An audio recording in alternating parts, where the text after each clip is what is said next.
આજ રવિવાર હતો ને ફાડર વાળા મેળીમાં દર્શન કરવા આવતા રહ્યા ને આરતી નો લાભ લઈ લીધો. આપડા ભાઈબંધ નો તાવો હતો એટલે તાવામાં આવતા રહ્યા ને મેં આપડા ભાઈબંધ ને પરસેદી લઈ લીધી.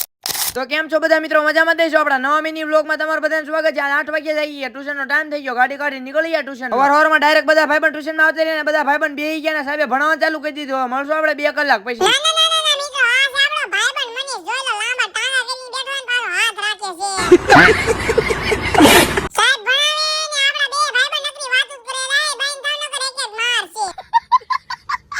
અડાદર જેવું થઈ ગયું ને બધા ભાઈબંધ ટ્યુશન માંથી છૂટી ગયા, ગાડી કાઢી નીકળી ગયા બધા ભાઈબંધ પાછા ઘર બાજુ. ઘરે આવીને આપડા કાકાનો ફોન આવ્યો, દુકાને બેહવા એટલે મોટી દુકાને ધ્યાન રાખવા આવતા. બોટાદમાં તો કેટલા દિવસ પછી વરસાદ આવ્યો, થોડોક ફાસ્ટ નથી આવતો, હળવે હળવે આવે છે. कैसा लगा मेरा मजाक?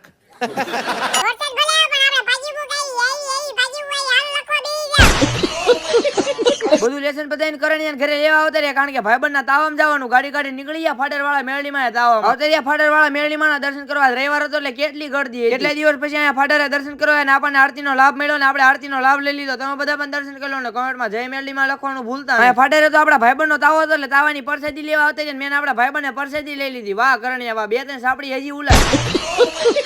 પરસેદી ને એવું લઈ લીધું, ગાડી કાઢી નીકળી ગયા ઘર બાજુ. તમે બધા ફોલો તો કરી નાખો.